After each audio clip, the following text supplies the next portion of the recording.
S-Chan presents educational video lectures. Difficult concepts made easy. Study anywhere, anytime. Hello students, we have learned about a different kind of differential equation. So today we will learn about the Laplace transformation.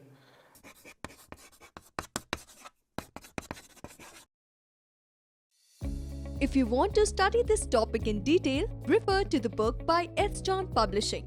Link is provided in the description box.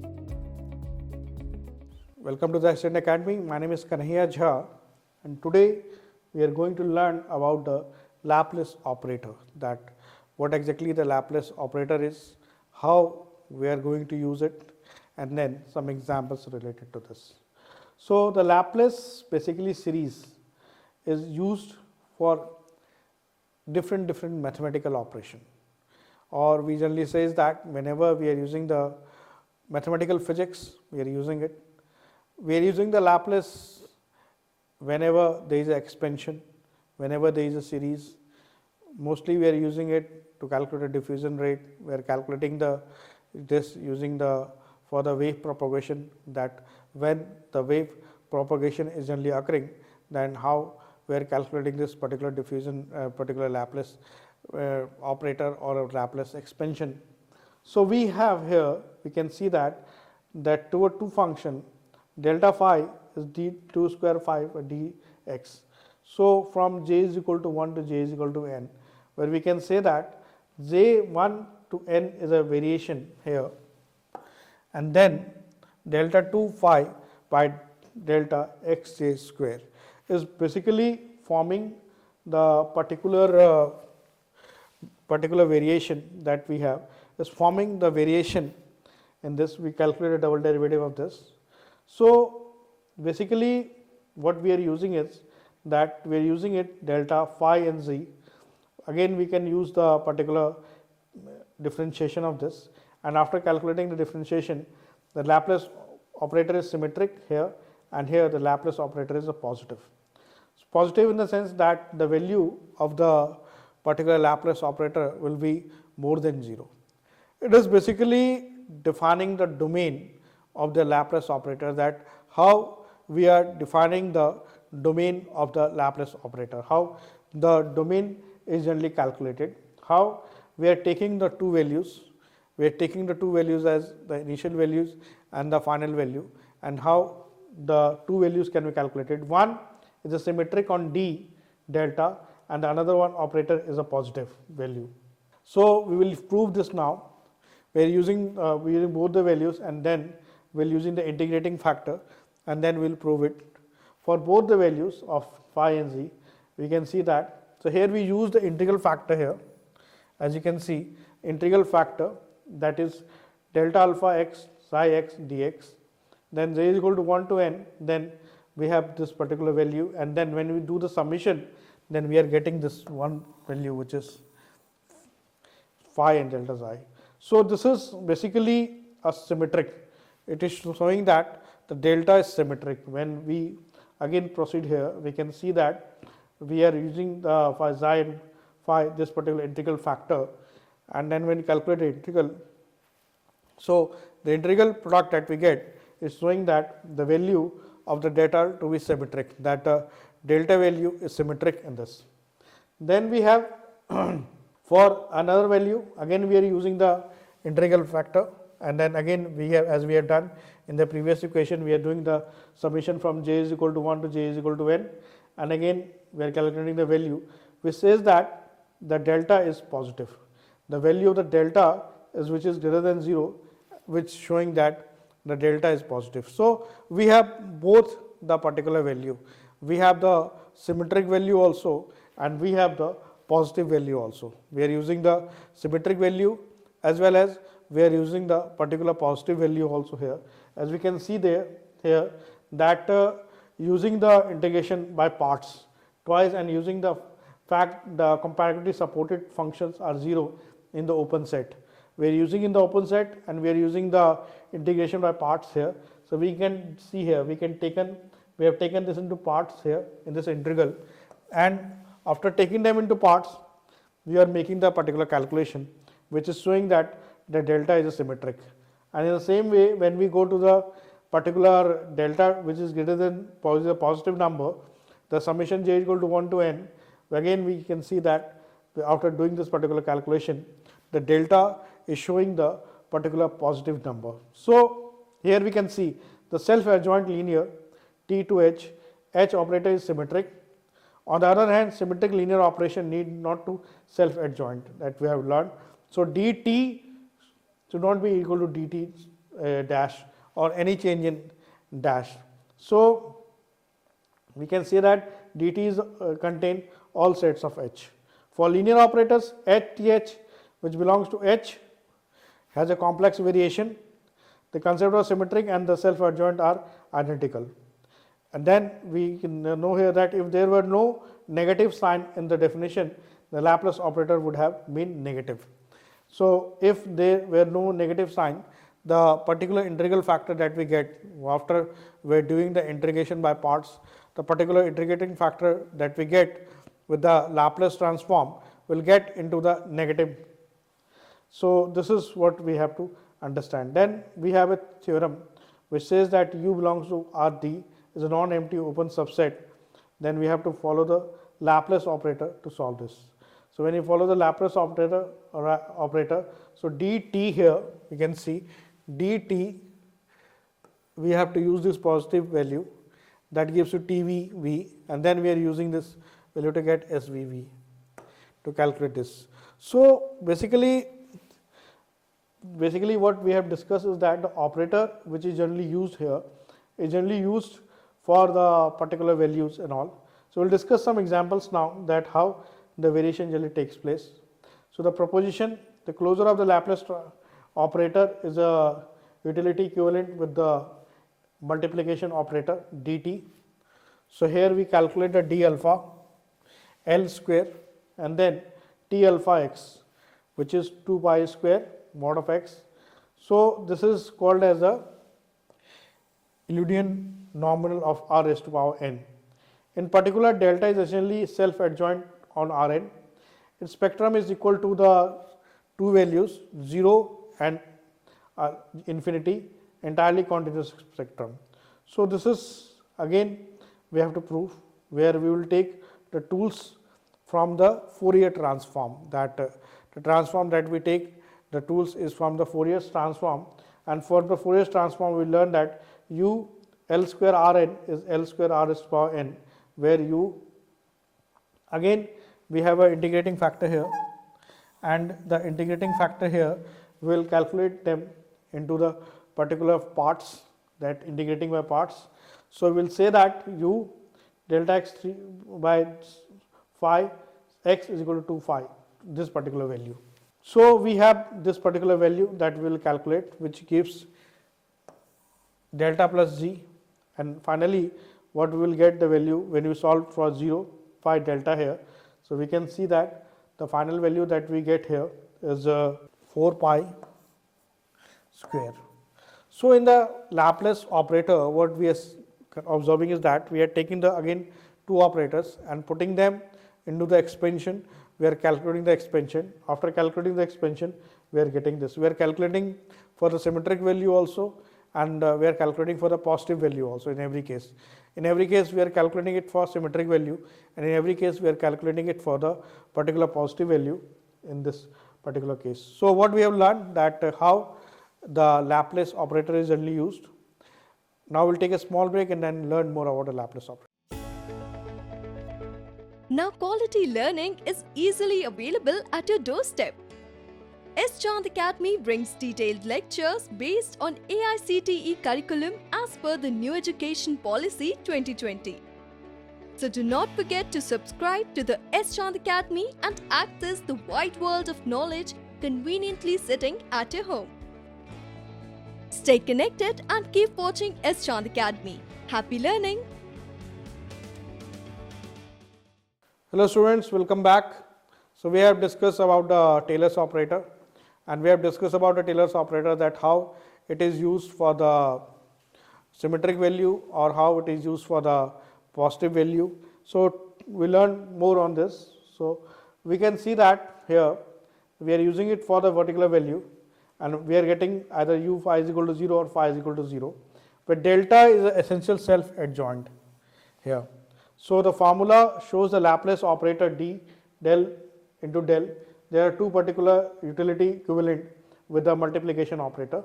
So we are using here a multiplication operator which is m4 pi square, which is 4 pi square x square. So this is the multiple operator that we are using it, which is self adjoint. So we are getting this particular value of d. So basically what we are doing is that we are using the two particular values, and two particular values are the adjoint of the particular particular equation, and then we are calculating the multiplication operator. So when we are using the multiplication operator, then we can calculate the closure here. Then we have the Fourier transform which is used, and then it is d 4 pi square and the mod x square. So the essential range is m 4 pi square x square, and this has the value 0 to infinity. It follows sigma delta 0 to infinity. So here what we can see is there is no eigenvalue of the multiplication operator. This is basically a continuous. So here we notice here that how we are taking the different values and we are calculating the Laplace operator, and then when we are calculating the Laplace operator in this, then what the different kind of solutions that we can make. Here we take example here that we see that for u 0 1 raised to power n, the main idea correspond to the expanding the function. So we can say that phi belongs to L square r raised to power n. This is the orthogonal basis. So r h is equal to L square u formed by the complex exponentials. So we can see that here ekx is equal to 2 pi I xt for k is equal to k1 k2 to kn, that belongs to z raised to power n. So we see that here ek belongs to c infinity to u. So when we form this equation, ek is x1 x2 till xn, and then it gives us this particular equation. This is the equation that it forms here, and then we are using y is equal to alpha square y. So for yx is equal to e raised to ax. So we see that e delta ek is equal to 2 pi square mod k square ek. So ek is not compactively supported. So domain of this eigenvalue is different from the delta.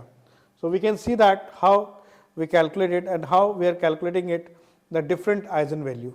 We can see here that the eigenvalue is coming different from the particular delta. The delta that we have, the eigenvalue is very much different. Again we repeated here that we have inverse Fourier transform d 4 pi square mod of x square. So we are using this. So ek is to x, we are using this particular value, and then we are getting this, and delta ek denotes the different eigenvalue values and all. So again we take alpha to the values alpha expanding till alpha n. So we will take the values alpha is equal to alpha till alpha n belongs to Cn. F alpha x we can easily calculate it from here. So we can easily calculate alpha, and we can easily calculate alpha x here. So delta f alpha is equal to delta alpha 1 square plus alpha 2 square plus this to alpha square n fa. So here we have alpha 1 square plus alpha 2 square till alpha square n. So we are using this, and we are getting f alpha here is a eigenfunction of alpha or delta. So we are getting that f of alpha is an eigenfunction of delta with the eigenvalue of the plus minus 1 iota. So we can check this here. We are using this function, and then we will get this particular function, that will get this particular function delta f raises. Again, restarting this particular example, we have the values 0 and 1. We are using the expansion alpha belongs to this L square r raised to power n. Again we are coming to the particular equation Ekx, then we calculate the value of Ek, and then we are calculating it for the different values x1, x2 till the value xn, and we will calculate this value. After that we come to the particular y, alpha square y, and then delta Ek is equal to 2 pi square, that we calculate to make the particular calculation. So again we can see that how we are calculating this particular variation, how this particular variation is generally calculated, and then we can say that for any particular value of alpha is equal to alpha 1 to alpha n belongs to Cn, then f alpha x is equal to E alpha 1 x1, then it goes to this particular value. So delta f alpha is equal to this value alpha 1 square, alpha 2 square till will go to the alpha square n. From the first value to the nth value we are making the calculation, that we are proceeding from the first value and then we are going to the nth value.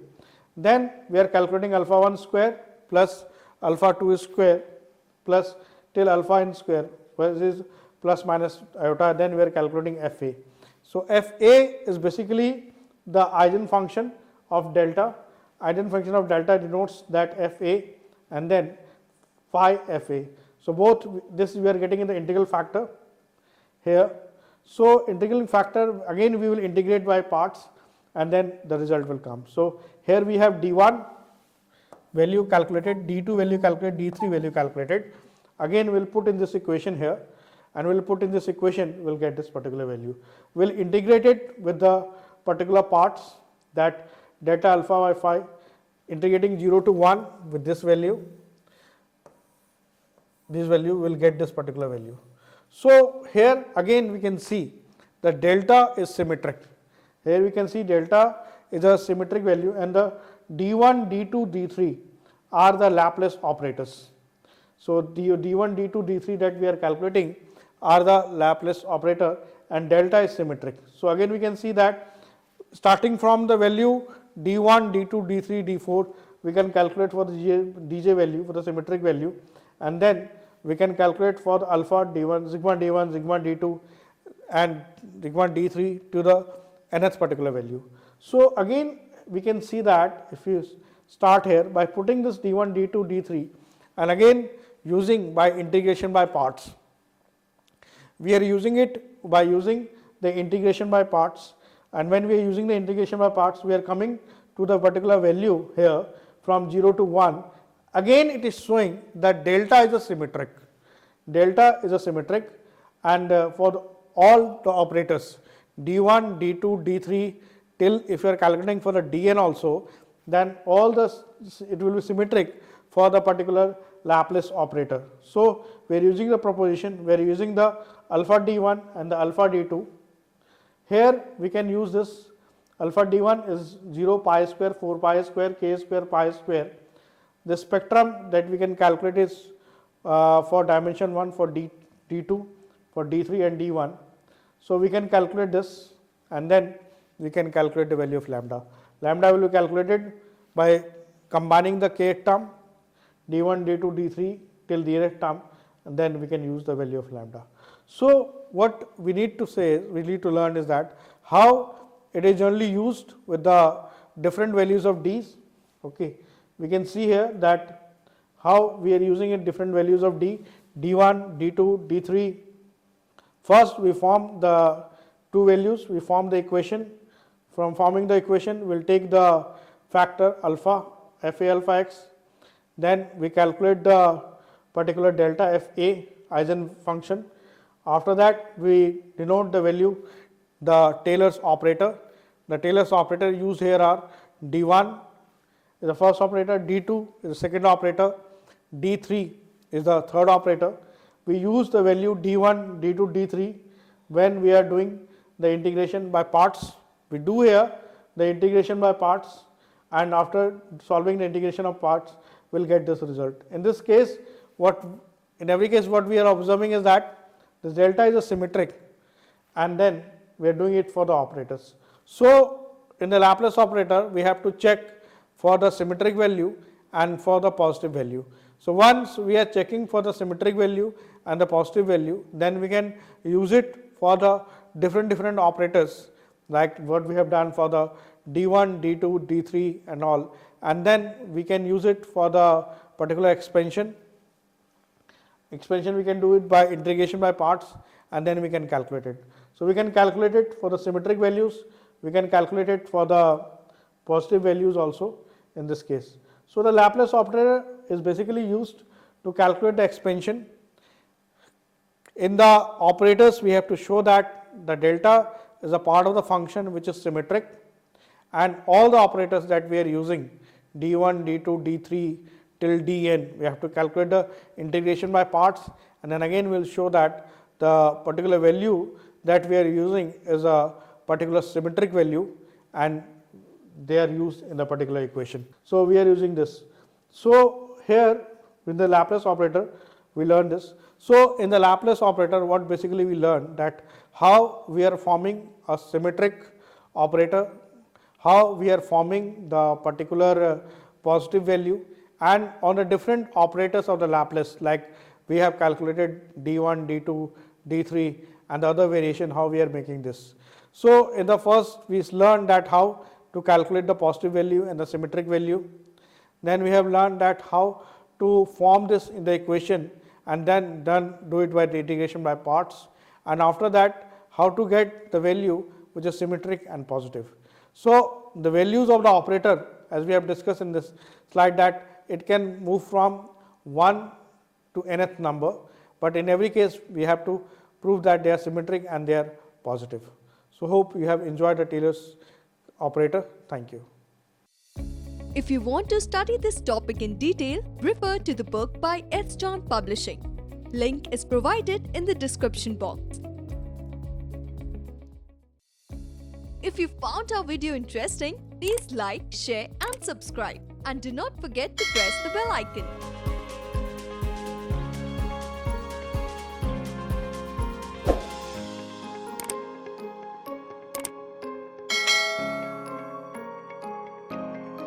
All rights reserved. This video has been prepared for educational purposes only. No part of it may be reproduced or copied without the permission of the copyright holder.